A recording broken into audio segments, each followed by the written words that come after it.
Welcome, everyone. Welcome to the ongoing New Jersey Film Festival Q&A sessions that we've set up over the last 2 years to kind of compensate for the lack of doing them live. During the pandemic, we've been doing these Zoom Q&As, and they've been a really wonderful way for people to find out about the really terrific films that we'll be screening. The New Jersey Film Festival will be taking place between January 28th through February 20th. And we'll be screening over 40 films from around the world. And today we have Yehuda Sharim. He's the director of Letters2Maybe, which is a documentary about the plight of immigrants in the United States. And we're going to be asking him some questions. And to help me do that, we have Capri, Leone, as well as Hamsa, Hassan. These were festival jurors who actually watched this film and helped select it for the screening. And they're going to be asking questions to Yehuda as well. At the end of the program, I'll show you how to buy tickets and I'll share screen. But this Letters2Maybe is going to be taking place online only on February 6th.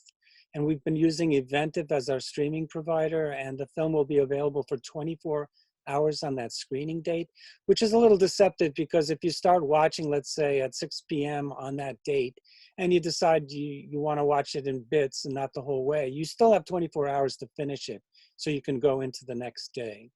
Well, welcome, Yehuda. Please tell us how you ended up making this great movie. First, a pleasure being here. Pleasure meeting you all, either online or here with me via Zoom. It took me like 5 years to make all those different connections. I think it all began with Hussein. I was working with a group of immigrants and refugee new arrivals in Houston. One of them was Hussein. All of them were part of my first film, We Are In It. In We Are In It, we began looking into the experience of different new arrivals while coming to the US. That was 2016. And then we began looking into the trauma that we carry with us. What does it actually mean to come to the US when you are forced to leave your own home country? For Hussein, it meant that he had to leave Baghdad. Nancy was also part of the first film. For her, it meant that she had to leave Togo from a very young age. And we kept, when you make the first film, we created that deep, deep friendship. So all of them were part of all my last 5 films in direct and indirect ways. But something happened last 2 years. I think it was towards almost the last year of the Trump administration, where they began thinking about leaving. They began thinking about, hey, we didn't find refuge. We might find physical space where we can protect ourselves, but we are unhappy. And they began talking about suicide, as they do in the film. And that was triggered something in me, and I said, okay, let's talk about it. And we began meeting again intensely, talking about what we feel. And that's how we began creating that idea of letters to maybe, how everything remains unstable. You find refuge, but you don't find it sometimes. And that level of precarity, deep level of precarity, and then I moved to Merced, California, and I noticed that the narratives have a lot in common. There is a shared narrative. And that's how the film began to shape into a gathering, a meeting, where we as immigrants and refugees decide how we want to represent ourselves. And that reflects to the themes as well as the aesthetics. That's how it all began. It all began with Hussein. I remember that day very vividly. He had a car accident. He told me, Yehuda, I almost died. He was depressed for months. And then he began telling me about days that he's just remained in the closet and Googling suicide. And that's how we began talking about, okay, let's write letters. Because he kept calling his mother that remained in Baghdad, unable to come. And that's, we entered into that space of maybe. What does it mean to live with that maybe? It's not a question, but it's at the center of your life. And that's where the Letters to Maybe began unfolding. I thought one of the most devastating lines in the film that I wrote down is, I think Nancy says it, one truth about America: don't come here, it's a trap. Yeah. The soul dies before the body. And I remember that. And, you know, it's a letter to other refugees about not coming to the US. And I thought that was a really very powerful moment, you know, because, well, anyway, Capri, please, I don't want to ask questions. Capri, you go ahead. Sure. I personally love the film. I loved all the shots of the birds. I thought those were beautiful. And to me personally, that meant I'm escaping freedom and getting that sense of mortality that you wanted. But even though the film doesn't necessarily relate to myself, I was just wondering how like a message you would give to those who don't really understand this idea of refugees and the suffering and the hardships they go through. What kind of message you would give to those to try to better understand this kind of crisis they suffer? First, I think actually all those 3 points relate to one another. What Nancy talks, when she talks about the trap, it's obviously that we know that America, for some of us, is the only hope. With all the contradictions and challenges we have in America right now, we're in the midst of a vaccine, almost 1 million people die. We're getting closer to that number. It's clear that Nancy doesn't talk about what is America. She talks about deep, deep pain she carries and the trauma that sometimes this country can inflict upon you, particularly as an African woman who has been undocumented most of her life in this country.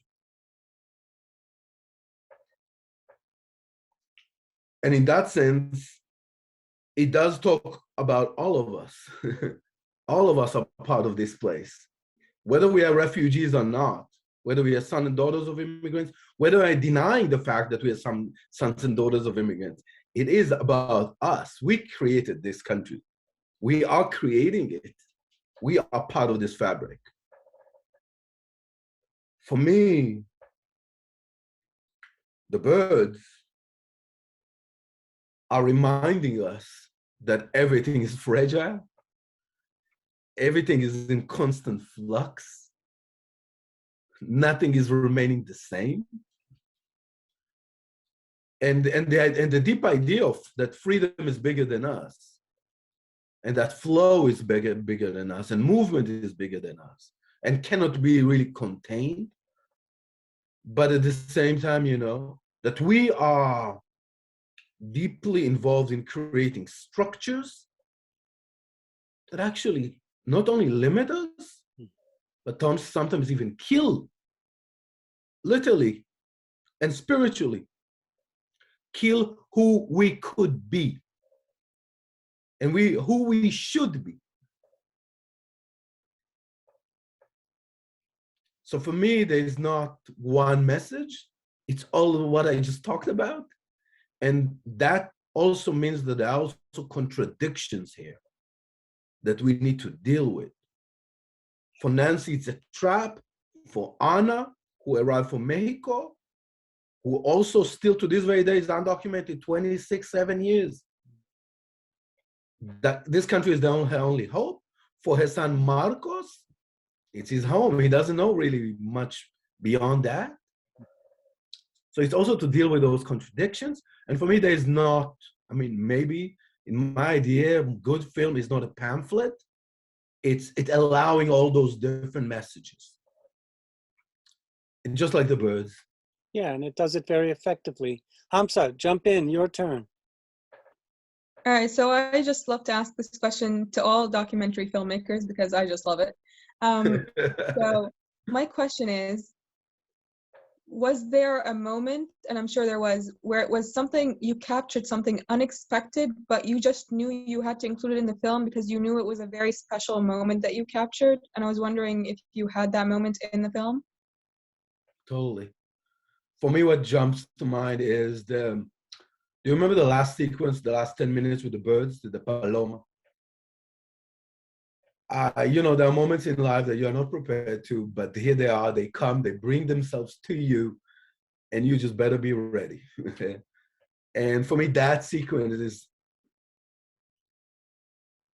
for me, it also captures something very deep in the film, and that's why I kept that, and that's how I end with it, and that changed my understanding of the film, and that's how in my interest in birds, particularly in the Central Valley, and what birds represent, not only in our life in the sense of freedom, but also in sacred text.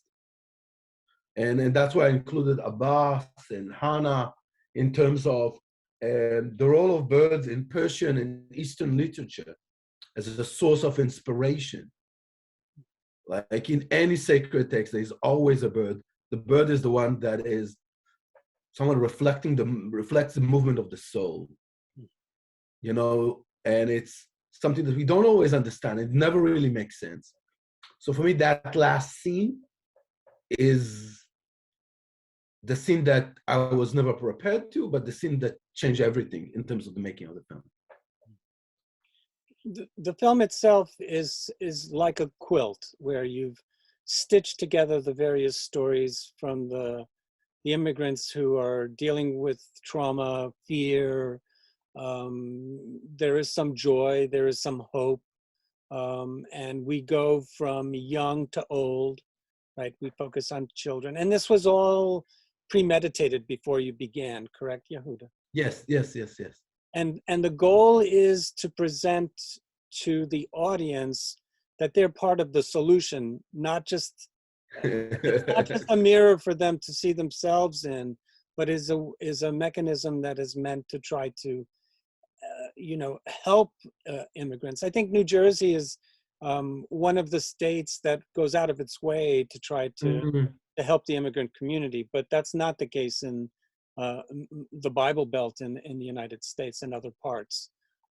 What do you think is part of the solution to making this? I mean, is it about electing politicians that are more compassionate and not looking at the Sartrean l'enfer c'est les autres, you know, where hell is the other is, you know, it seems like that's the narrative Trump wanted to foster, and that it's not just in the United States, but in other parts of the world as well, where people who are suffering are treated with disdain instead of with compassion. What do you think is the solution to Well, changing that mindset? I think in a way we have normalized, and by we I meaning the world right now where we are, violence in a way, and violence towards immigrants in a way that is shocking. We created prisons only for immigrants, whether they are kids, teens. This is still going on as we speak, all around the world. In the midst of a crisis, multiple compounded levels of crisis. And I think it's first of all reminding ourselves of what is going on around us and that we should not accept it as a reality. We're talking about wounds that's why I thought about Hannah and Ali, those young teens. They were at the center of my previous film, Songs That Never End, where refugee youth, a Muslim from Iran, talking about their inability to imagine freedom. And you see that also in this film, where Ali is struggling even to put his calendar together. And Abbas is struggling with just how you deal with traumatic past. But what I'm trying to say is that we must not normalize that anti-Muslim rhetoric, anti-immigrant rhetoric, all those facilities we created. We need to unpack, unlearn, unearth all of that. And for me, the solution is just reminding ourselves, hey, again, we are part of it. And remind us that we as communities, activists, intellectuals, immigrants, have the power. It's not necessarily that the politics have it. We can demand change, we can envisage change, but when we lose sight of all of that, I think that is really detrimental. And that, again, speaking to the world we live in. It happens in Israel, it happens in Mexico, it happens in Turkey. The US is not the exception. China and many places where, but I think this, the pandemic has not made it easier. I think the pandemic has pushed people back into their own homes. But anyway, Capri, we have time for one more question from each one of you. Please jump in. Sure. I did have it was very heartfelt. The one woman, African American lady. What was her name? Nancy. Yes, Nancy. She stated not only about suicide, which is that was very intense for me, but she said that she would rather die on her own land than stay in America. I wanted to know, if you agreed with that or how you felt with that when she said that, like what was your first instinct to something when she said something like that? Because it was deep. It definitely, had something when she said that. I think it relates to Hamsa's question before, being prepared, for me, those moments when you film and you have someone telling you that, and it's that cringe, and you just say, okay, I have to keep the camera going while my heart breaks. Yeah. Nancy is a deep and close friend. My sentiment is, hey, I'm not judging anyone. I'm just listening. And just like when you do with your friends, you cannot judge anyone. That's what's called, how we define friendship. But for me, it allows me to think about what the impact of this country that refused to accept Nancy from a very young age. And so many others like Nancy. I mean, Anna is not different. 25, 6, 7 years being undocumented. Imagine that, where you're afraid to go to the doctor because you don't have the papers. Where you're afraid to go to the DMV. You actually sometimes don't even have a driver's license. It's just unimaginable and unacceptable what we are doing to one another. And Hussein talks about the fact those are just papers. For me, it's this craving for some kind of a home that accepts you as who you are. But at the same time, Nancy left the US, moved to Canada, and Canada is still not a home, even though they give her papers. When the last scene where we see Nancy, we are in Canada in one-bedroom apartment. She's deeply unhappy. She thinks again about suicide. She feels alone. All her family and friends are in the US. Where is home? Is home where the paper is, where the paper are, or home is where you created your community? So we're left with that, that level, the limbo, that betwixt and between, and then again asking ourselves why we created this absurd, surreal, violent structures that we have. Yeah, what a mess. Hamsa, you get the last question. All right, so like one of the things that I truly love about the film is that it lets the subject's emotions and just straightforward honesty drive the film, but there's also poetic elements kind of weaved into the film. And I wanted to know when you realized that those poetic elements would enhance the film and enhance those emotions and that straightforward honesty in the way that it does. What a beautiful question, Hamsa. What a stunning question. Whoa. First and foremost, I just wanted to move away from films where immigrants or refugees you come to a cocktail and you feel sad for them and you go back to your cocktail and drink your wine. I was just like, I'm done. Let's just move away from that, please. Or when you watch films about immigrants or refugees and you feel hopeless and you go back hopeless, and that's a level of another kind of privilege. I was interested in creating by poetry. I'm thinking about what Muriel Rukars are thinking about poetry, a space for meditation, a space we're able to channel, we're able to focus on this, on movement, on fragility. And immigrants are never really immigrants. They are an entire world, you know? And I wanted to look into that. And I wanted to look into that in terms of how the different, my different protagonists would like to represent themselves. And in that sense, allowing beauty. This is, again, as Al said, it's not only about pain, it's not only about anger, it's about life, and life has so many different colors. And again, so many different contradictions. I love you and I'm angry at you. It's sometimes part of the same thing, you know? Or I criticize you. I criticize you because I care. I care because that's who I am. I'm an open heart. So I wanted to go into that. And I want also to move away from just bringing subject. I'm also interested in also in space and nature and movement, and reminding ourselves that nature and the world also offer us so many different ways of thinking about movement. And why do we forget those lessons? We are living in California where there's the boom is all those prisons. And around those prisons are so many birds and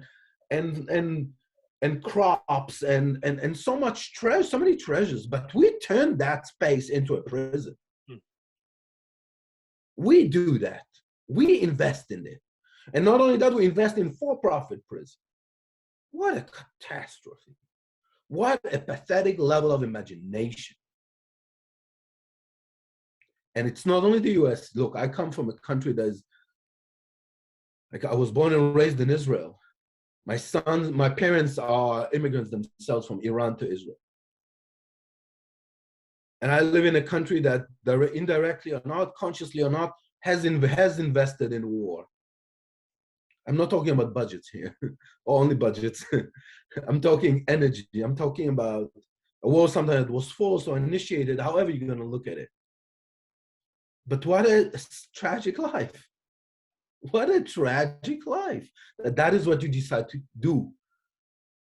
And again, why don't we take all those efforts, those energies, those funds, and invest in one another? Particularly during a pandemic where walls and tanks are not going to help us now. Hello. They are not the cure. It's true. It is we. It's our thinking, it's our collaborations, it's our cooperations. It's, by that I'm thinking, the way we cooperate with one another and the way the alliances that we might and should create with one another. Otherwise, we all fall together. And that's Baldwin. Well, that's very prescient. And, you know, with autocrats starting to assert themselves around the world, Yeah, exactly. The need for collaboration amongst the people is even greater than ever before.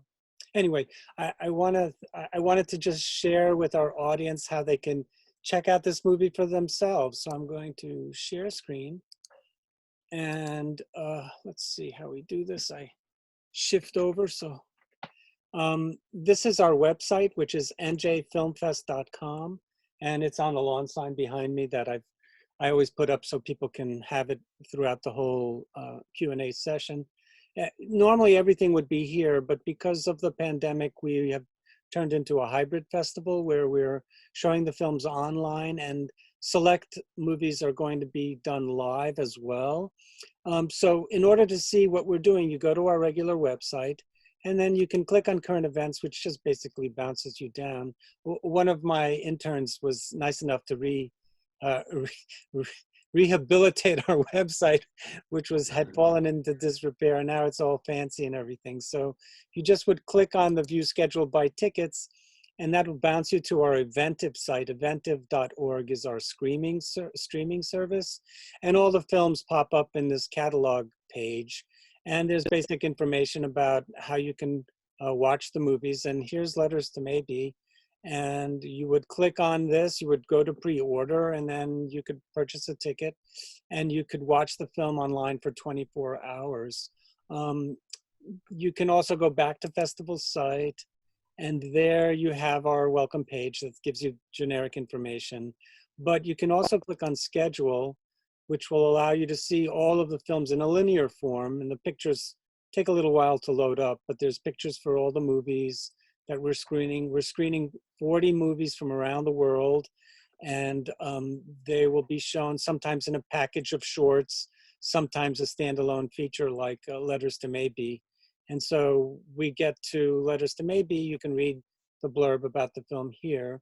And then you can also go to the film guide, and all the films are listed individually, so you can get information about the films that way too. So you can click on the Letters to Maybe poster and then get more information. And you can also select a showing and buy tickets that way too. So we hope that everyone should join us to see this very important film about helping our fellow man. Our festival has always been a humanist film festival. We try to make the world a better place by sharing films that we think are important, about fostering collaboration amongst the human species to make the world a better place, about climate change, about immigration, and so many other subjects that we've covered. Last season, we showed a wonderful film about an Iranian boy who immigrated to England, called Ayer Partout by Isabel Ingold and Viviane Perelmutter. And that film also, but in a completely different way, in almost a kind of dreamlike way, shows the plight of this boy who's very unhappy once he's emigrated to England, and is a story that is very common, unfortunately, these days. So we encourage all of our audience members to come and check out this movie. And I want to thank Yehuda very much for participating in the Q&A, and to Capri and Hamsa as well, as always, offering scintillating questions to the director. Thank you so much. Anyway, thanks you guys. Hope to see you at the movies. Indeed, indeed.